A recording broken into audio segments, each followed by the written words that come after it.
everybody, and welcome back to a new episode where we learn's good. We play our game in our own changed setting and universe of Waterdeep, now called Waterdale, with new elements of the Industrial Revolution. Of course, our key feature remains a long-lost treasure. Last episode, our group found themselves on Caspian's ship. On the way to the next stop, they ran into a mercenary. With a handful of new, adorable pets, they now grew in numbers. But, without further ado, let's all scoot into the paths of a new adventure.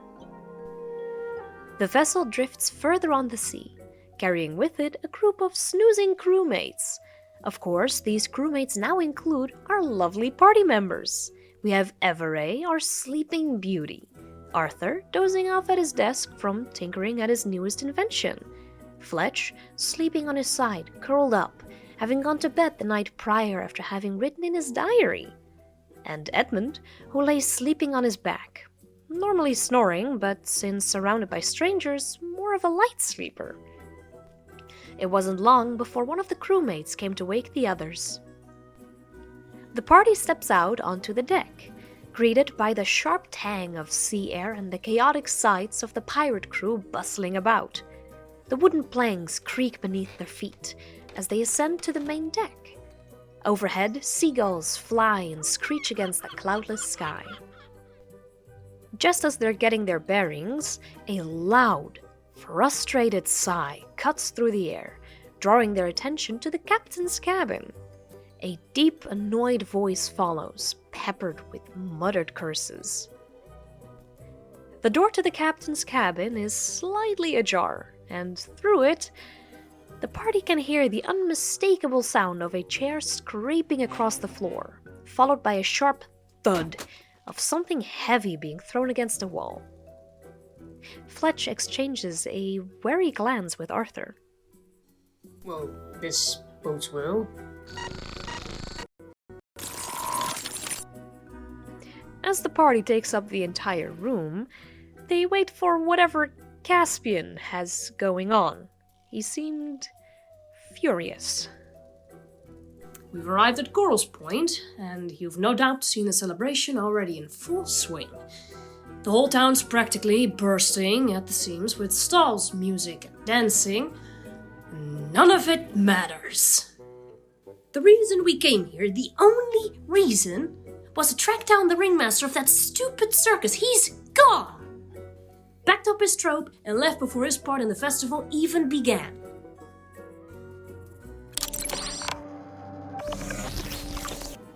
No, it's still the mayor's. It was just his day. Today, his circus was supposed to be the main event.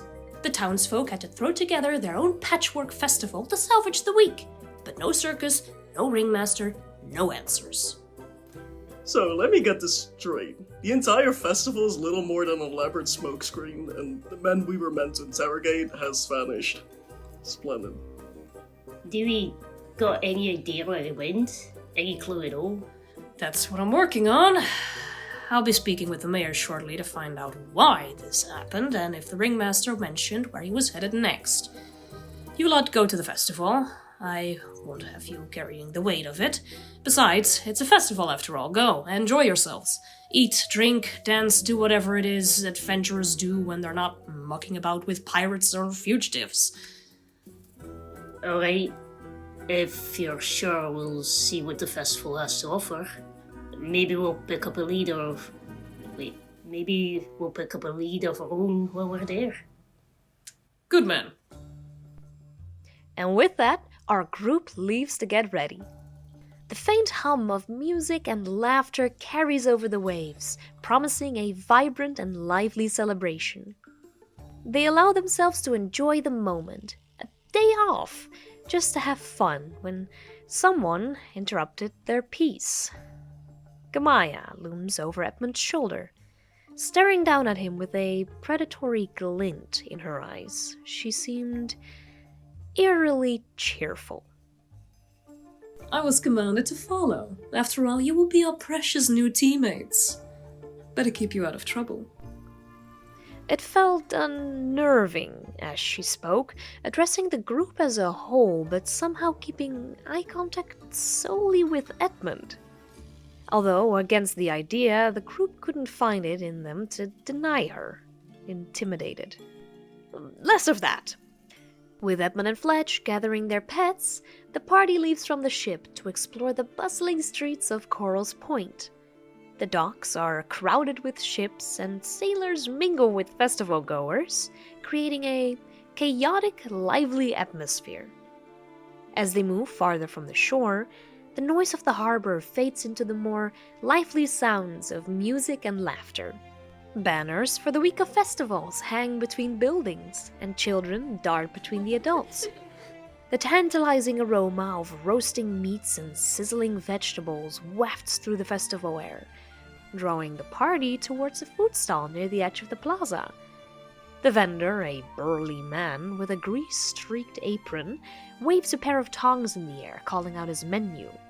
Skewers of grilled fish and marinated chicken, and even beef or turkey on a stick. Oh, now this is a festival. I'll take... No, you'll sit down. What do you want? I'll get it for you. Edmund, what would you like? A beef stick. Oh, maybe grab me one of those turkey sticks while you're at it. No. But Fine. Something small, but don't push your luck. As Gamaya moves to join the queue, Averai and Arthur follow. Edmund and Fletch find a shaded bench near the stall and settle in, Edmund looking faintly annoyed and Fletch grinning like he's already won. Gamaya was making progress, unlike Edmund expected, but Fletch was there to offer a fun conversation. We move back to the waiting stall, to Arthur, Averai, and Gamaya. The line at the stall moves slowly. Gamaya stands tall and silent, her presence a contrast to the lively festival atmosphere around her. Averai chats casually with a pair of locals in front of her, while Arthur, unable to hold back his thoughts, leans slightly towards Gamaya, his tone sharp and cold. What am I doing? Arthur gestures vaguely towards the bench where Edmund sits. Like a what? I'm a what? I'm a what? Arthur, I'm a what? Exactly. By the time Gamaya returns to the bench with the food, the tension between her and Arthur lingers. Edmund raises an eyebrow as she hands him his meat on a stick, his sharp eyes flickering between her and Arthur. Arthur remains quiet, his appetite seemingly diminished. Edmund eyes him for a moment, but decides against pressing further. The others settle into their meal, each lost in the comforting simplicity of warm food after a long morning. The noise of the festival provides a pleasant backdrop. Music, chatter, and the occasional laugh blending into a lively hum. Across from Edmund and Fletch, Gamaya eats with a ferocity that feels almost primal. She grips her skewer of grilled turkey in both hands, tearing into it with sharp bites.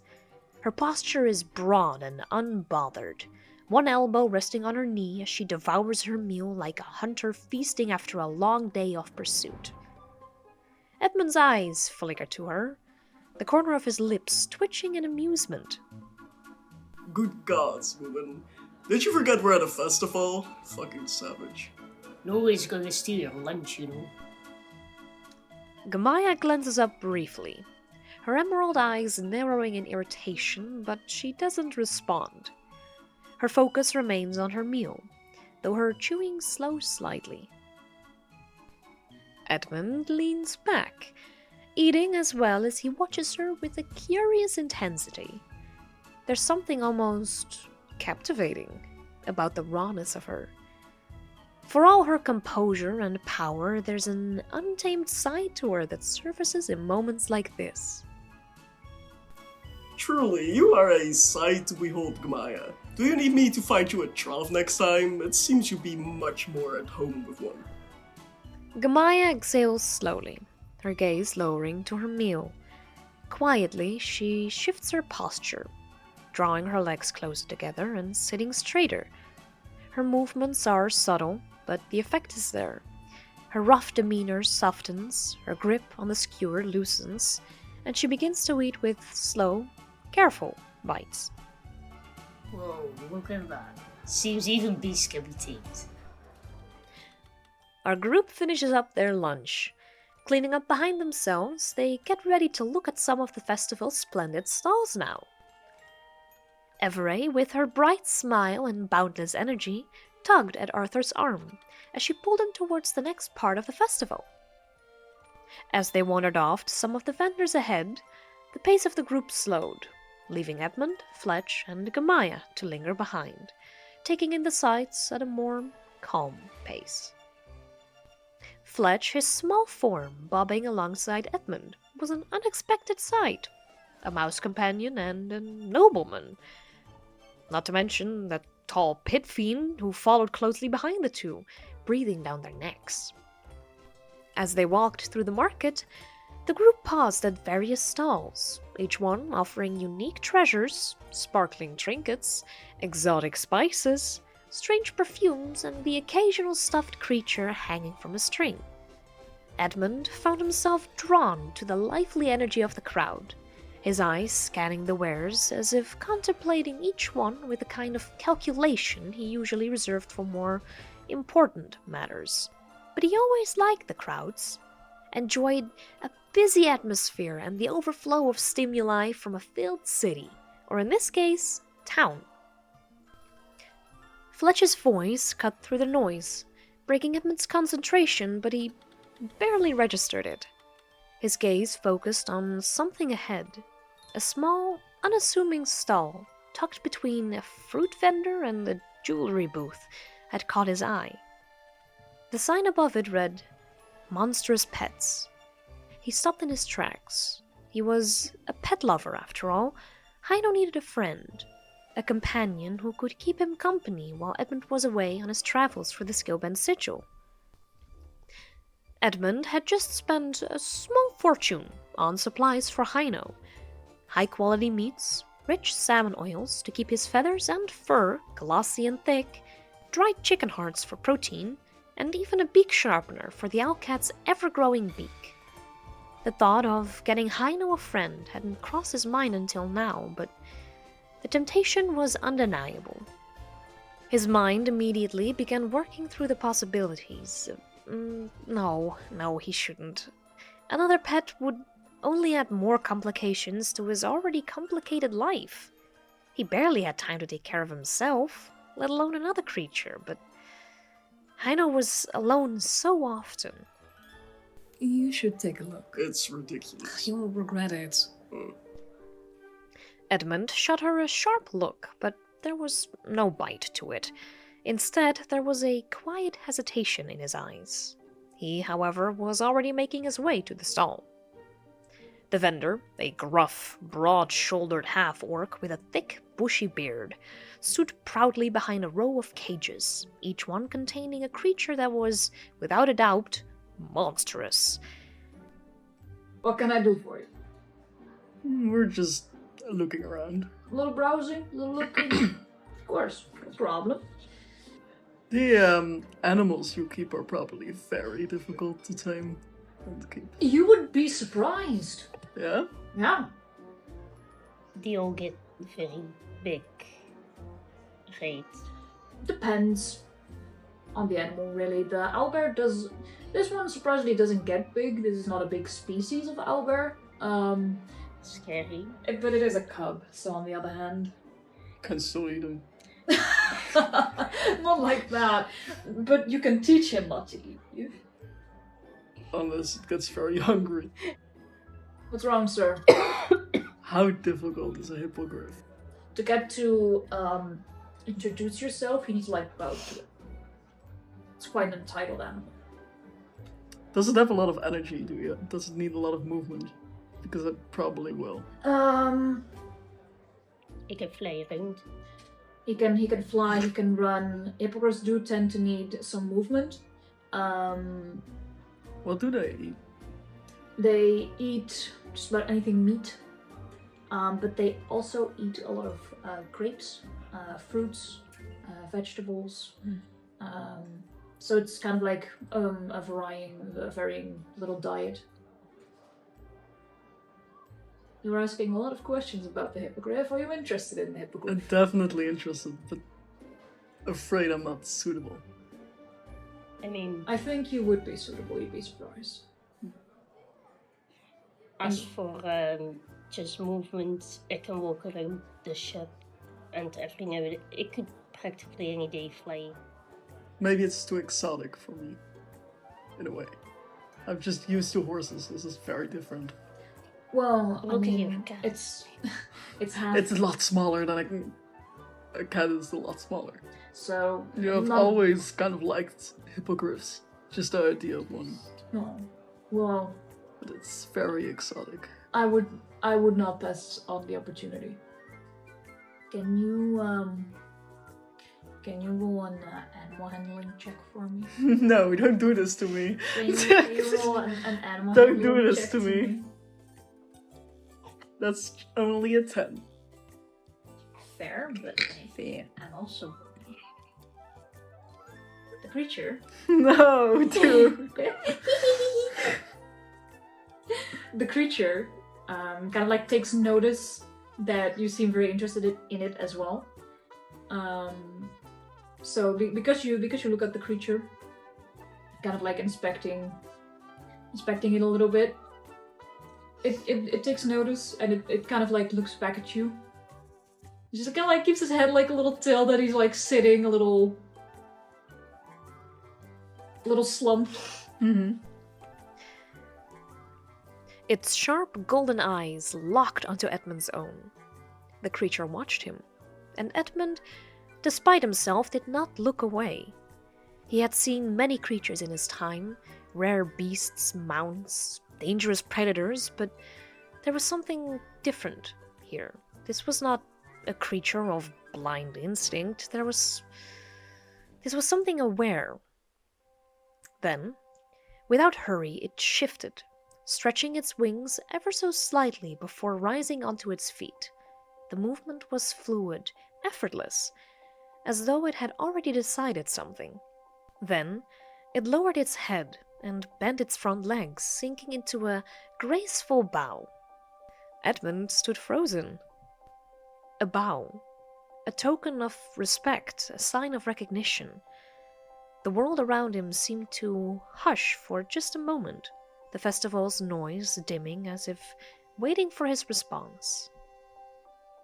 I see that the hippogriff is also looking at you, like you're looking at it. It's really not as exotic as you think it is. It is to me. I've always wanted a horse, and this is very different from just a horse. And they are very protective over their owners as well. I think, for now, keep it in mind, and maybe come back on it later and revisit the shop. If it's gone by then, it's gone. I cannot do anything about that, but Of course. anyway, it's a very big decision, and I'm doubting. That's enough for me to know that I have to wait a little bit and think on it. I mean, It's a big decision. I do know that you're very good with horses. This is not a horse, It's half a horse. but it's not a horse. Fair. There's a reason why I don't get a horse, and this is really... What's the reason? Edmund's early years were painted with the fascination of freedom and elegance. As a young boy, he found interest in the majestic presence of horses during family outings. The grand carriages, wealthy riders on horseback, and the imposing stature of these creatures stirred a sense of awe within him. Despite this fascination, the young Scholze was surprisingly a bashful child, often hiding behind his mother's protective embrace when faced with these majestic beings. His mother, Evelyn, decided to gift him a foal for his 5th birthday. a thoughtful birthday present. This marked the friendship of Edmund's connection with Heino, his first pet. His mother guided him through the challenges of caring for the young foal, from feeding and hoof cleaning to mane combing. They grew up together. Edmund and Heino's companionship deepened, becoming an inseparable duo. The foal, not yet ready to be ridden, shared every moment with Edmund. Through the years, this bond only strengthened, creating a sanctuary for Edmund. But then came his mistake. What are you still doubting about? I already touched me. Yeah, but I don't know. You seem to be pondering again, so I thought maybe you're thinking about something else. I mean, if you're doubting too much, then didn't you do it? It's not really the companion I thought I would get for Heino either. It's a bit big. He could get trampled. Hey. That's But- very terrifying. Quickly picking himself up, not to let a fraction in his composure to be seen, Edmund walked ahead to guide Gamaya and Fletch back to meet up with Arthur and Averai. As the group weaves in between the colorful festival stalls, Averai slows her step, her gaze catching on something just ahead. Nestled in the middle of the square, a small red tent stands out among the chaos. A sign near the entrance reads, Prophecelia, fortune told. 1 gold coin, private readings only. Arthur, however, seems entirely against the idea.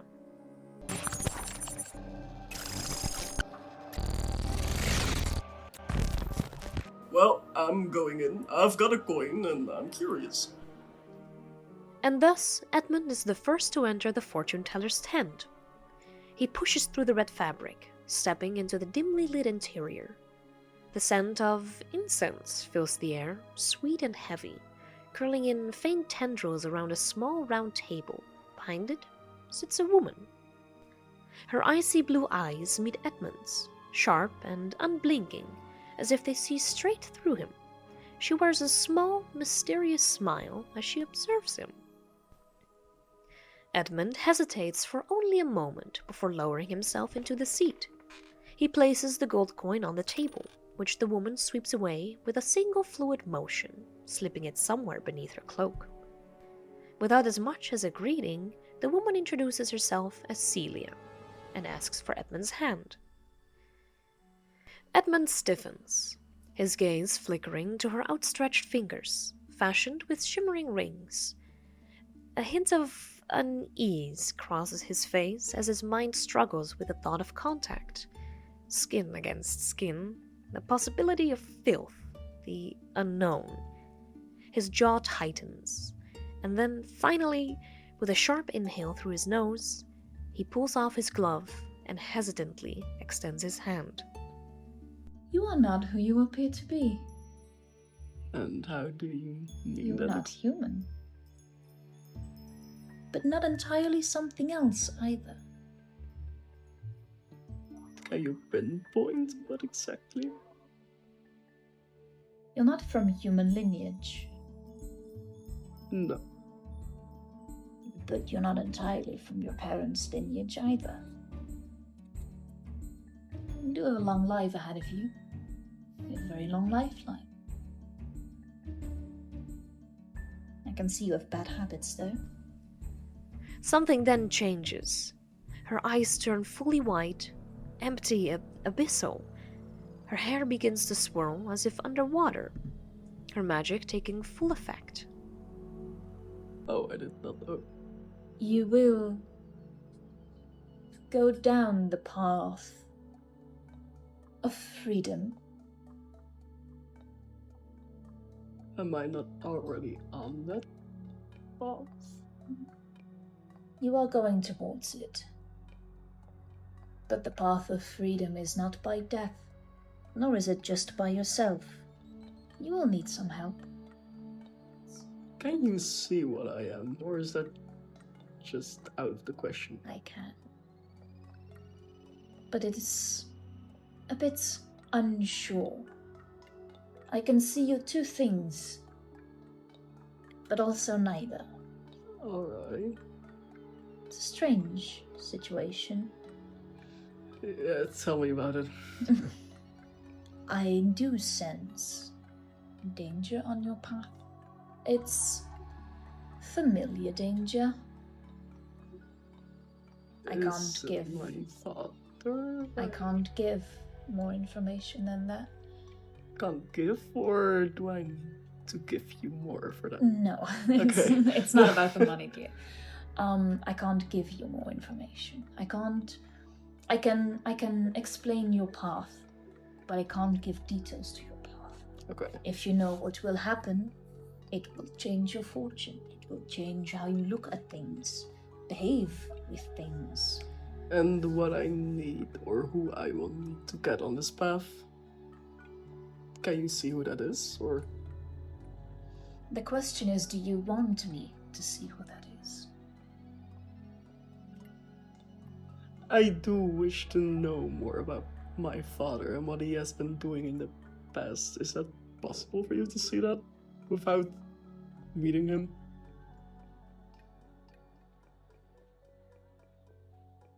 He is not Perhaps- a good father.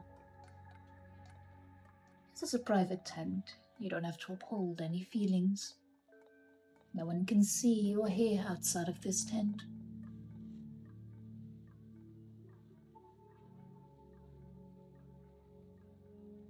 He seems to have been doing what he always has. I can see a lot of money, a lot of people involved, getting hurt like you. What is the future awaiting me with my father? I can see many different outcomes. Some good, some bad.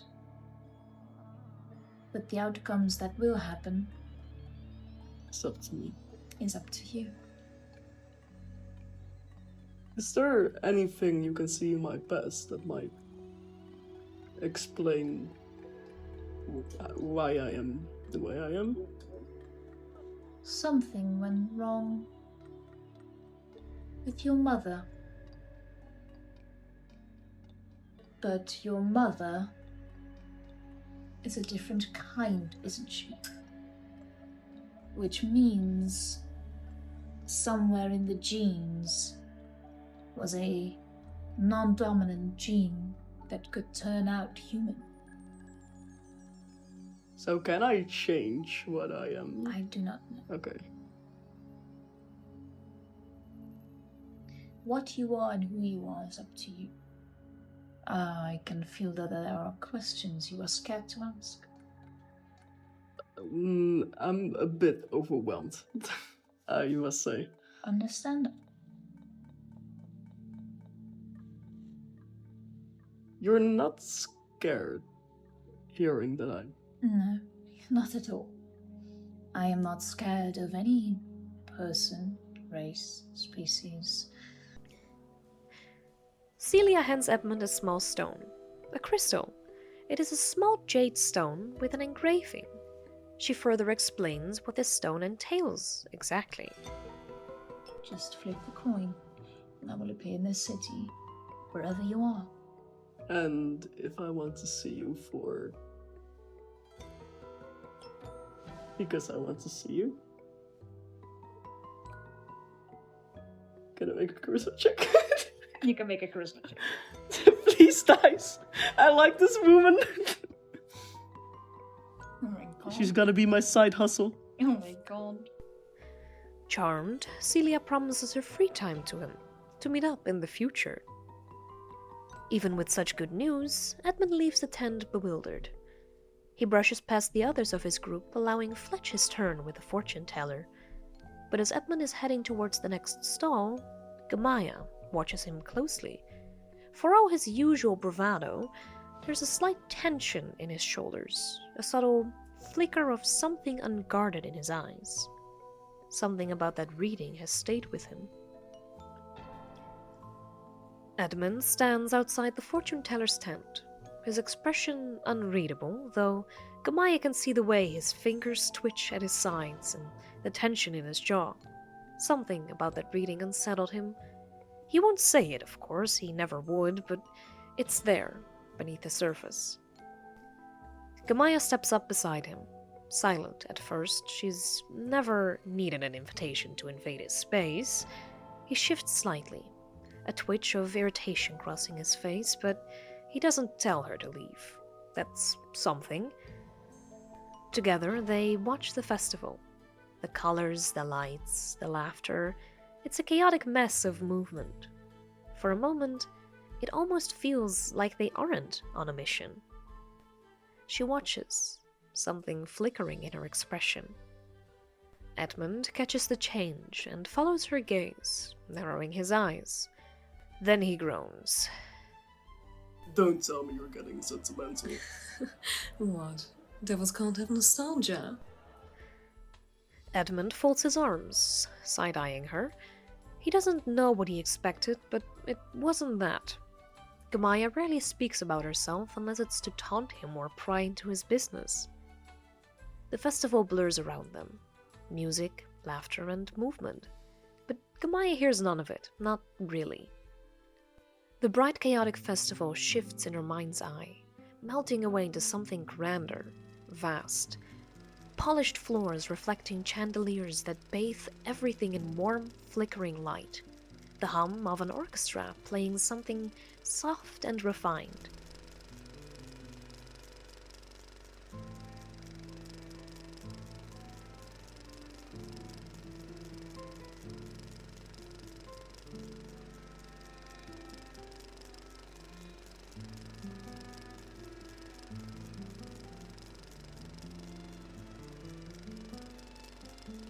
And across the floor, standing stiffly with his father's hand firm on his shoulder, Edmund Schulze. The first time she saw him.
She remembers the dress her mother made her wear. She had been told to be graceful, to be charming, to be everything a perfect bride should be. And he had looked like he wanted to be anywhere else.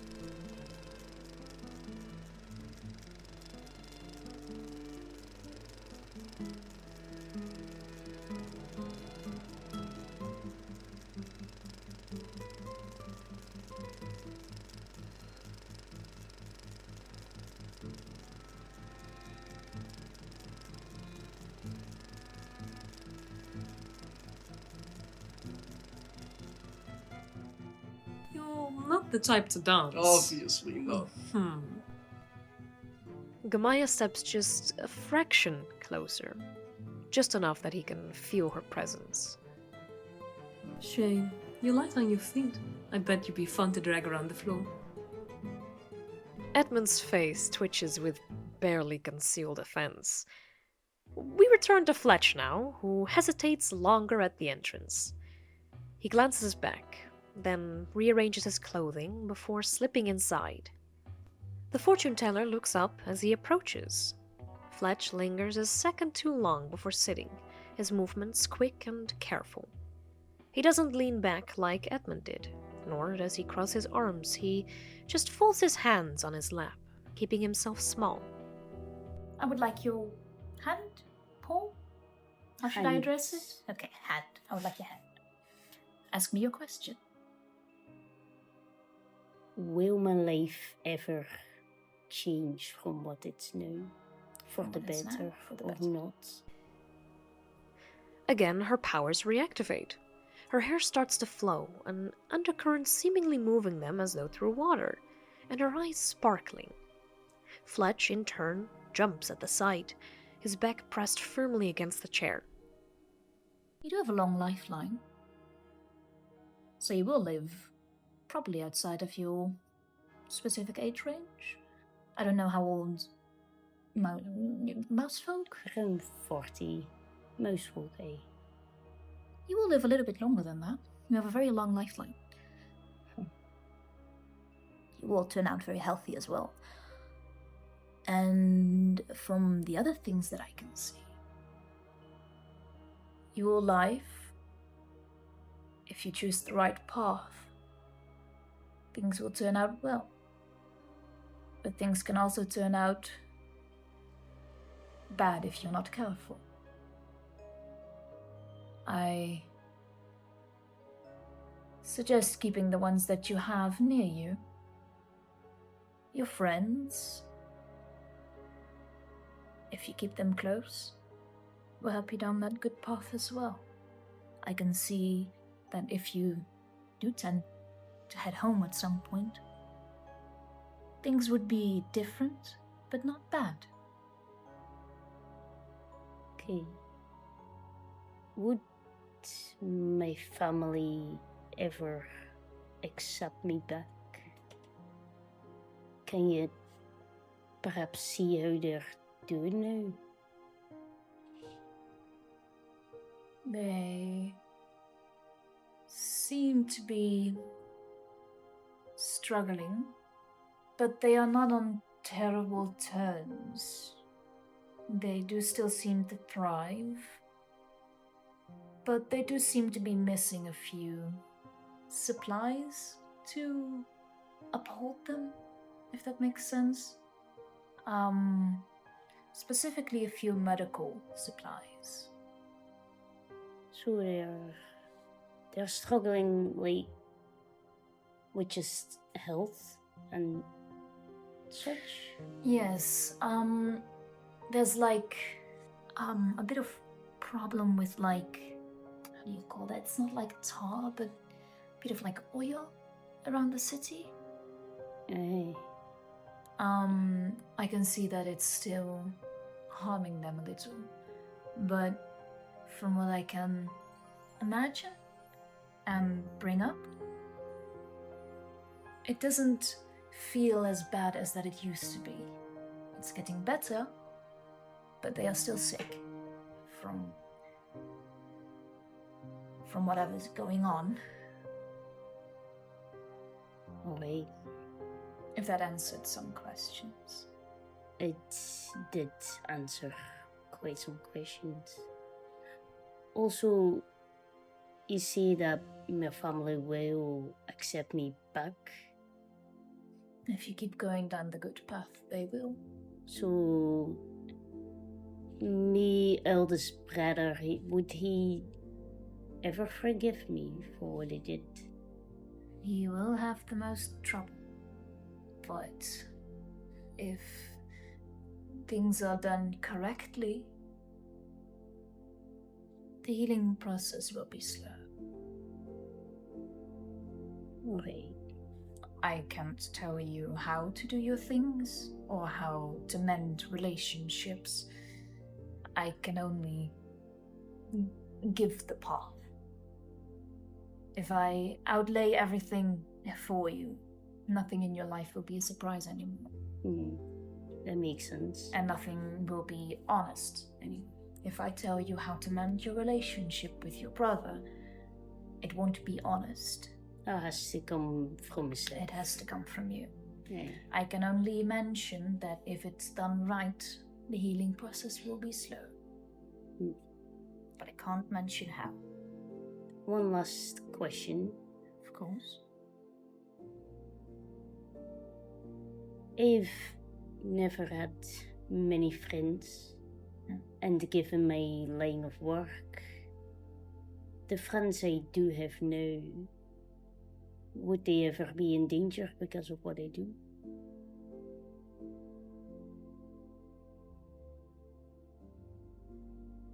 Yes. But it won't just be because of you. More than that, I cannot say. Right. That does answer my questions. You should not feel guilty, however. For being friends. For being friends or for putting them in danger. The danger is not 100% your fault. Alright. That is reassuring. So don't feel bad. And appreciate them while you have them. Alright. We'll have them long.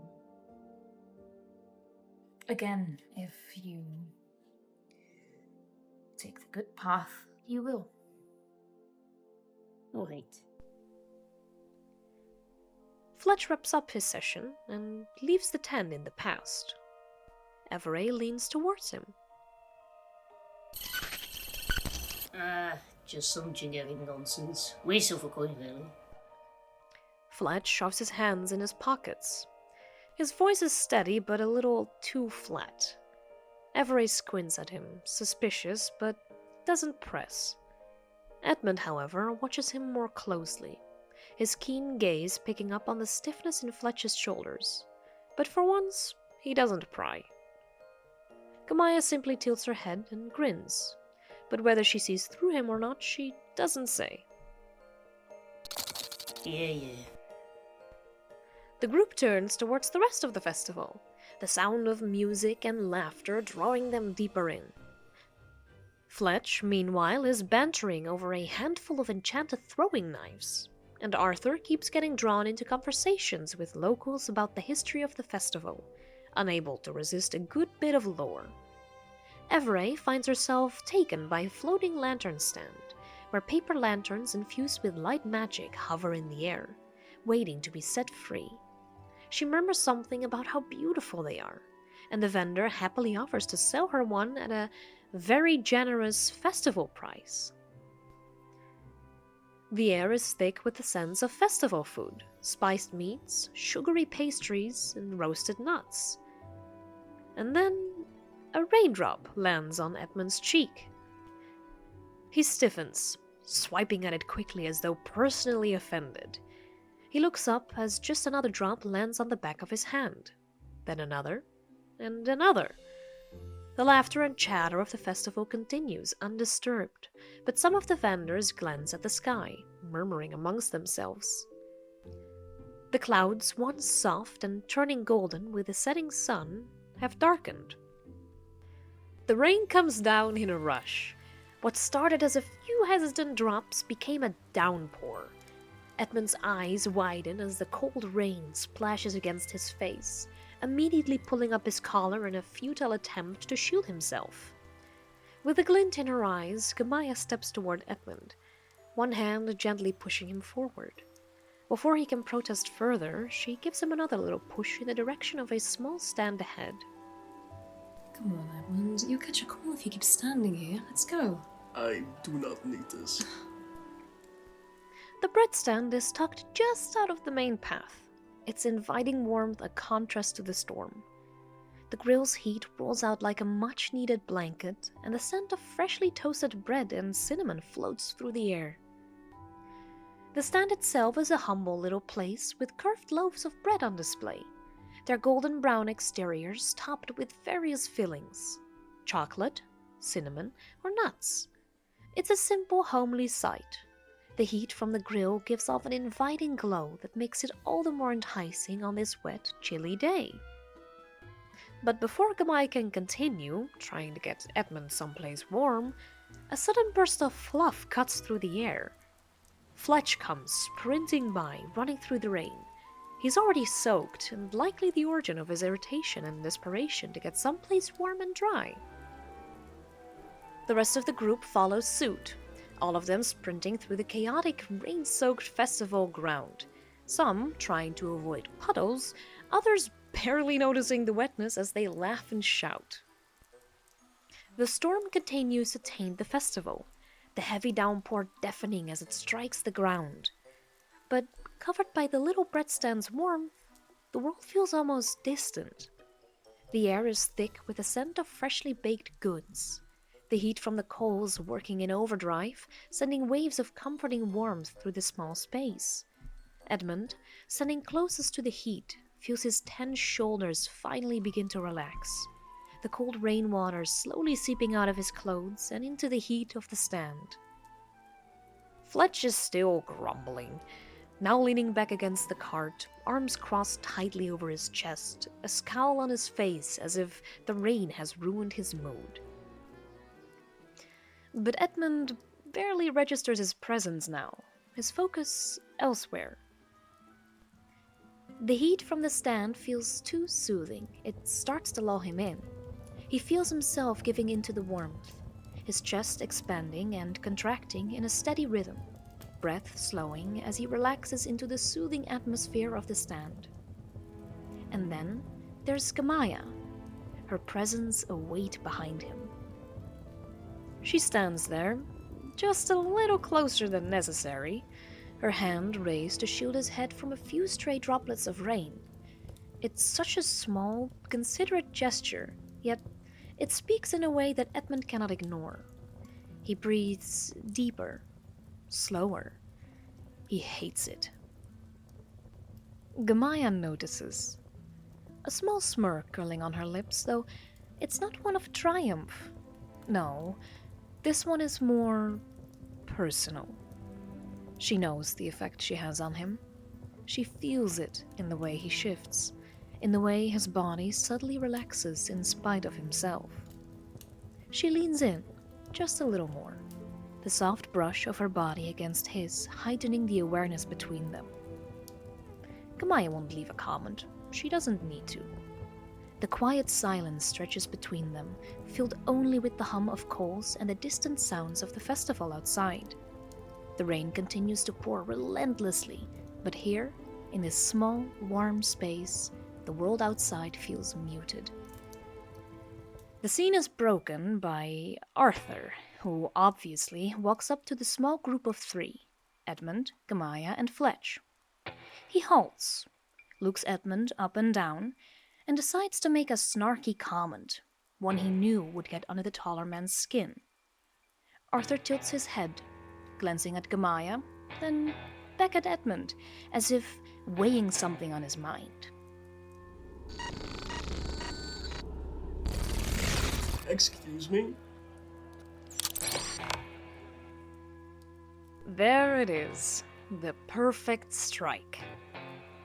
Gamaya shifts behind Edmund, but Edmund? Oh, he is furious. His pride, the very foundation of his being, takes a hit he absolutely refuses to let slide. Edmund does care about his pride, about his dignity, about not losing to her in anything, even in something as petty as this. He rounds on Gamaya, his glare burning into her with frustration, but she just gives him a slow, knowing smile. She doesn't need to say anything. She already won. Without another word, Edmund turns on his heel, stomping off into the rain, boots splashing against the muddy ground with every heavy step. Fletch pushes off the cart immediately, barely hesitating before following, jogging after Edmund with a scowl. He's still drenched and miserable, but at least it's better than lingering with those three. Gamaya watches them go, lingering for just a second longer. She shifts her gaze to Arthur, who still has that smug, satisfied look on his face. Then to Averai, who looks between them all with mild shock. Then, wordlessly, she moves. She doesn't rush, she doesn't hurry, just strides after Edmund, calm and steady, like a predator keeping her prey in sight. The rain slides down her skin, but she doesn't seem to notice or care. Arthur watches her go, then glances at Averai with a smirk.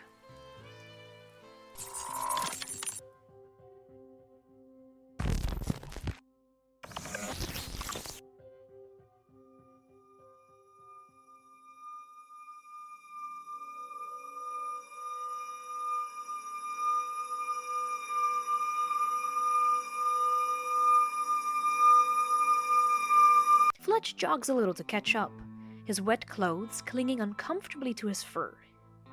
Oi, wait up! He grumbles, shaking out his arms as he falls into slower steps beside Edmund. Edmund doesn't slow down. In fact, he barely acknowledges Fletch at first, his expression tight with irritation.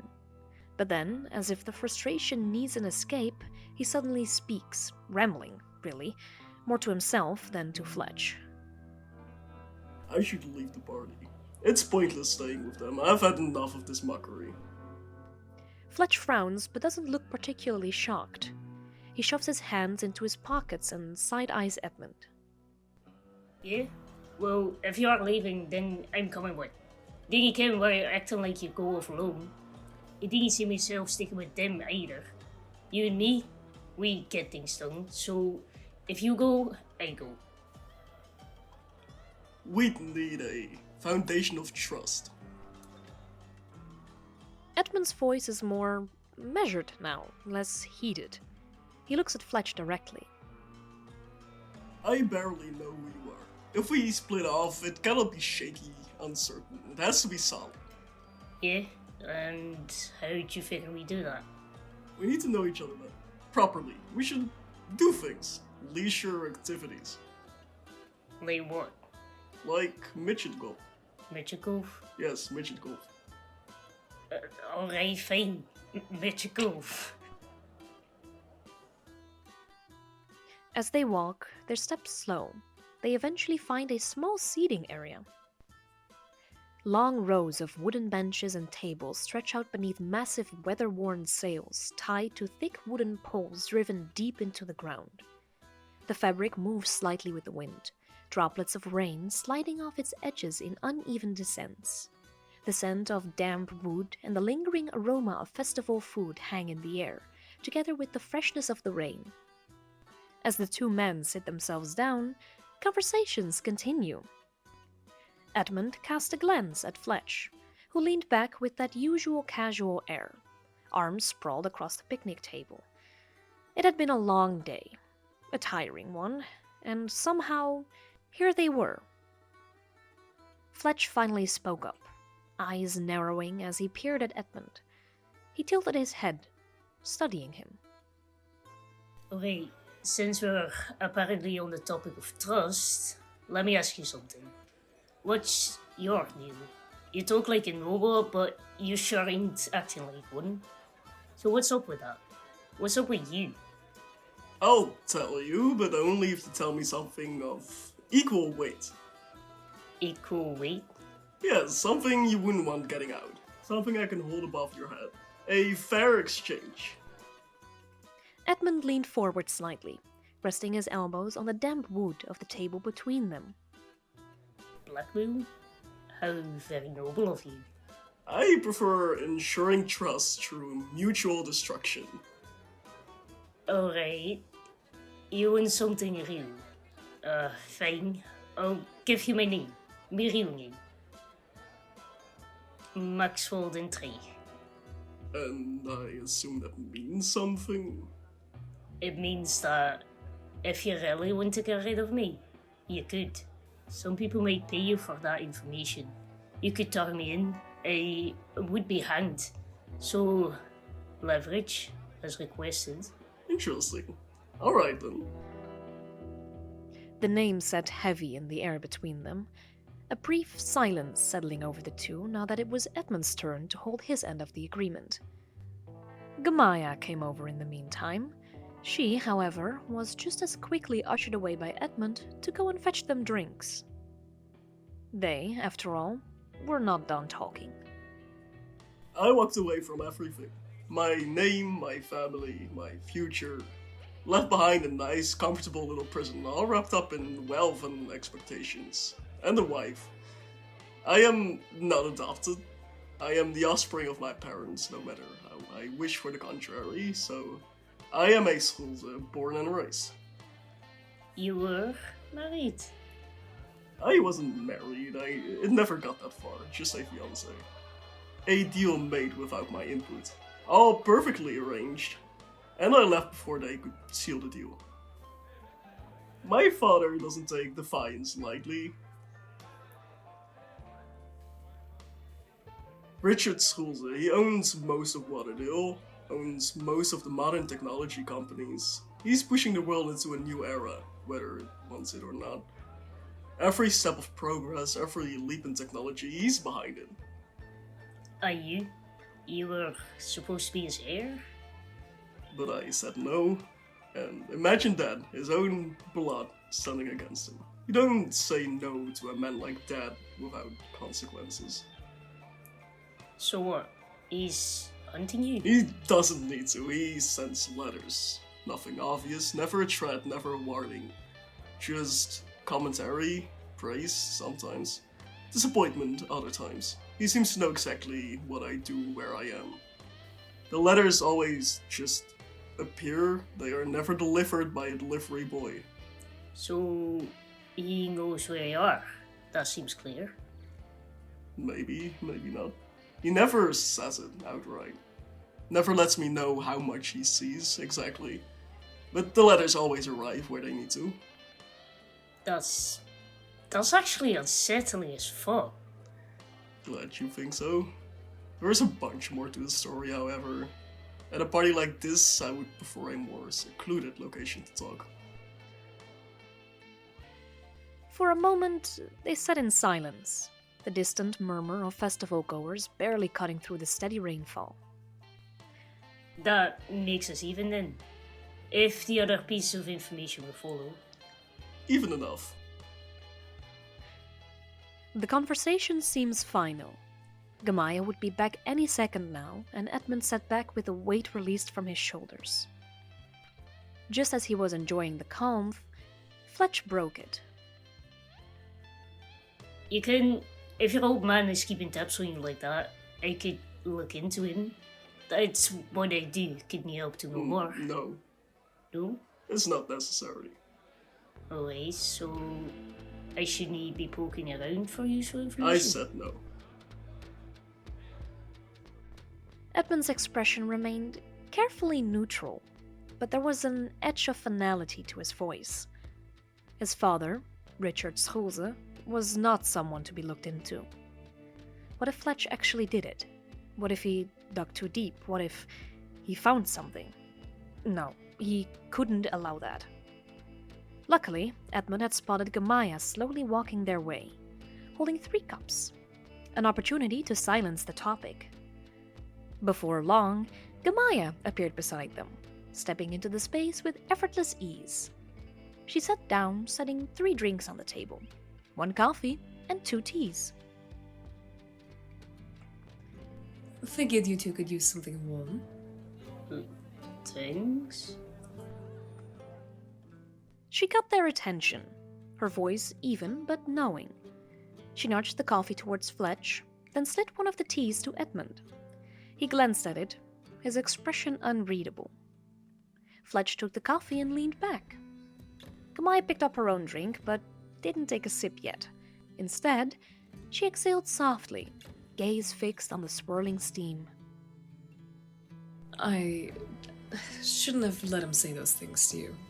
I usually ignore it, but I shouldn't have let him talk to you like that. I was there. I could have said something. You wouldn't have stopped him. I could have, and I should have, but didn't, and I don't want you thinking that means I agree with him. We both know you enjoy it. I don't need your apology, I never asked for it. I didn't mean it to come out that way, Edmund. I'm trying, okay? I know you think I just want to mess with you, but that's not it. I really am trying to be different. I stopped thinking it was funny when it actually got to you. The air between them remained heavy, Gamaya standing there, her eyes softening with regret, her fingers nervously tapping the edge of her cup.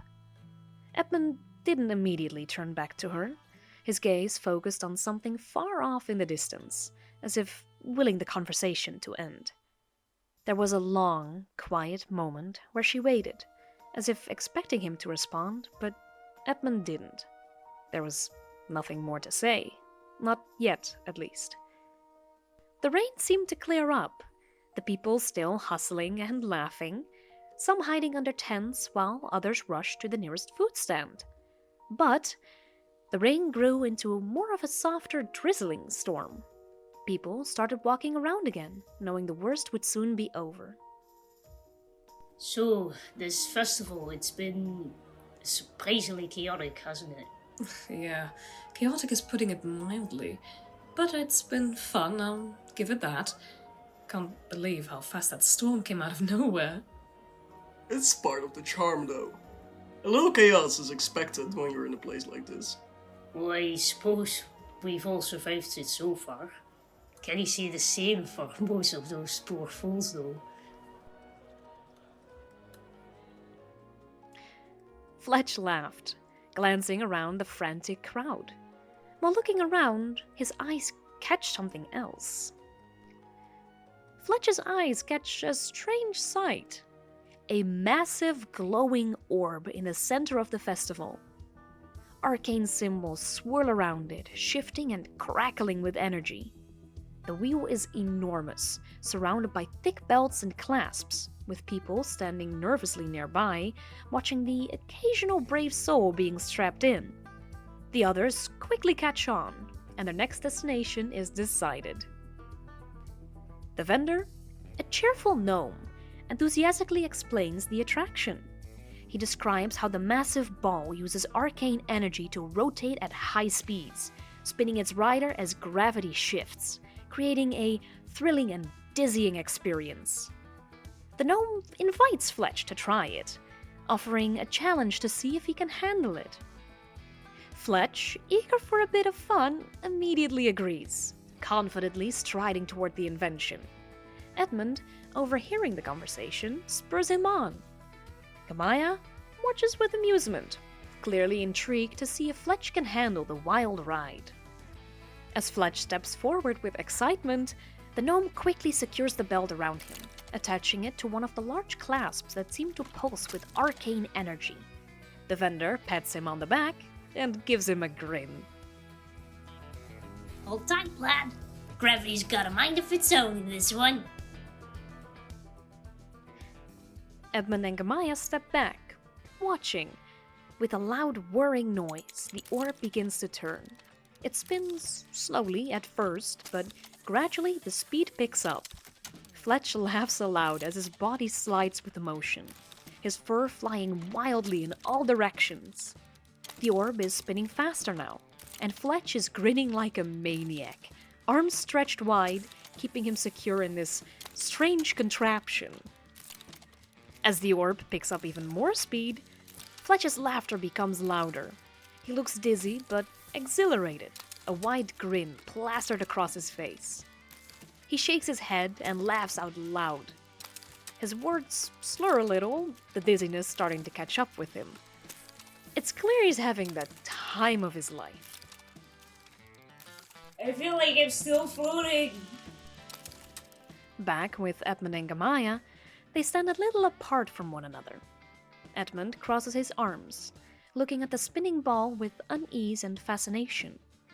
But his focus shifts as he speaks, his voice lowering to a more private, guarded tone. I need to know, Maya, if you're not connected to Richard. If you really haven't spoken to him, if you truly want to protect me, how am I even supposed to trust you? I've been tired of fighting, of always feeling like I'm hunted. I don't want to keep doing this anymore. Edmund's gaze softens slightly, his voice a little quieter now. Gamaya looks at Edmund, her gaze steady and searching. The sounds of the festival fade as Edmund and Gamaya stand off to the side, the rain now turning into a soft drizzle that clings to the air. Edmund's posture is stiff, his arms crossed tightly against his chest. Meanwhile, Man, I've never felt this high before. This is nuts. as Fletch lies strapped into the massive spinning contraption, his senses are overwhelmed. His stomach churns and his heart races, but there's an exhilarating rush to it all. He can feel the spinning intensifying, his body pressed against the restraints as they move faster and faster.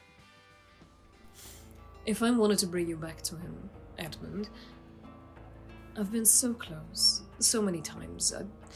It would have been so easy, but I didn't, did I? I want to prove it to you, Edmund. My feelings, my devotion. I've wanted to show you my love. Just let me, just once. Maybe I'll take a chance, a temporary truce. Edmund, Fletch, and Gamaya had all said more than they ever intended to, things that felt raw and vulnerable. Yet something unspoken hung in the air. A shift, maybe, in how they viewed one another. The walls had cracked just a little, though none of them were ready to fully break down just yet. The rain had subsided, but the wet, misty air still clung to their clothes as the group began to make their way back to the ship.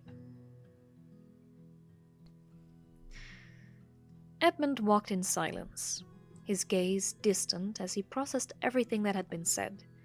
He didn't want to admit it, but for once the thought of a truce with Gamaya felt less like a lie. Fletch, walking beside him, was quieter than usual, the weight of his own revelations pressing down on him. His usual casual attitude was dampened, replaced with a kind of vulnerability that wasn't easy for him.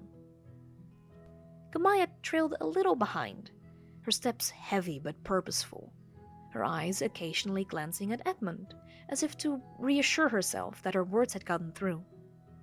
As they walked towards the docks where the ship awaited, the smell of salt water and the promise of warm food filled the air.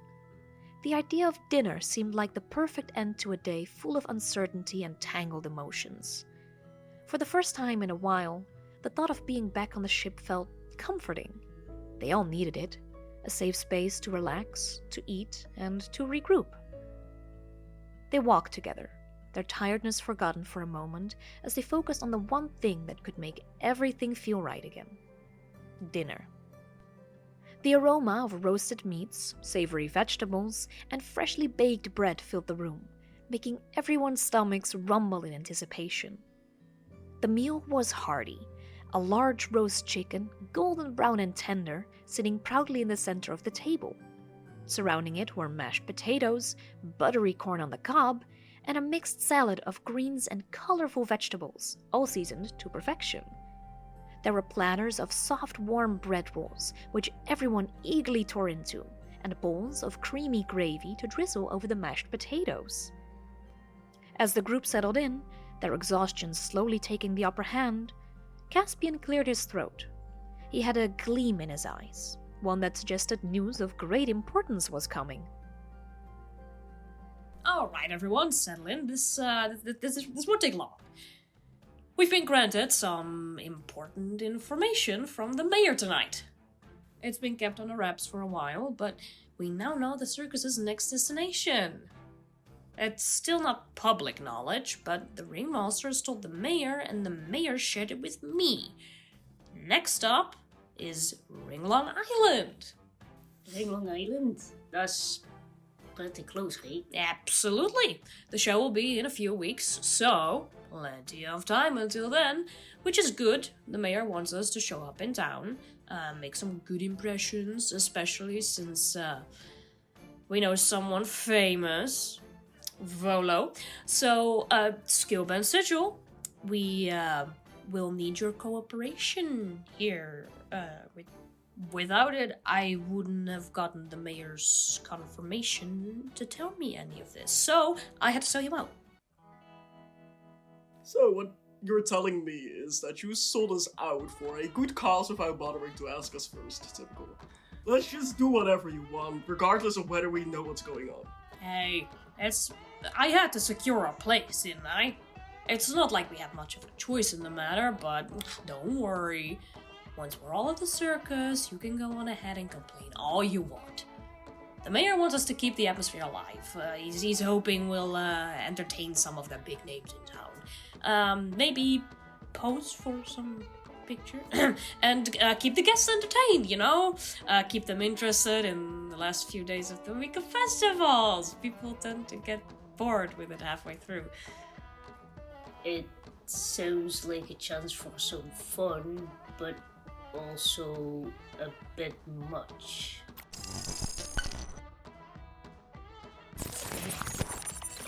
Exactly.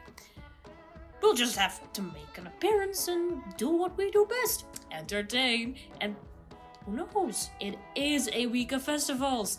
Are you guys truly complaining because you have to enjoy yourselves at a festival? Fine, I'll play along. We'll take it one step at a time. But for now, let's enjoy the night. Tomorrow awaits a big day.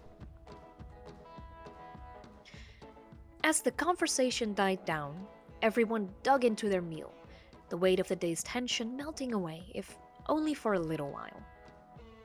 The journey ahead was uncertain, but for the moment, the warmth of the ship's dining area and the promise of tomorrow's adventures were enough to carry them through. All members of the party left today's festival in the past, with their money pouches lighter. Fletch bought a variety of bottles and vials at the market. Edmund bought some new things for Heino, a little metal fridge for meats, wet food, and even drinks, as well as a mechanical bird, and well, overall just a lot of scratching posts and cat towers. Gamaya, having mostly bought little snacks, didn't leave the festival with many trinkets.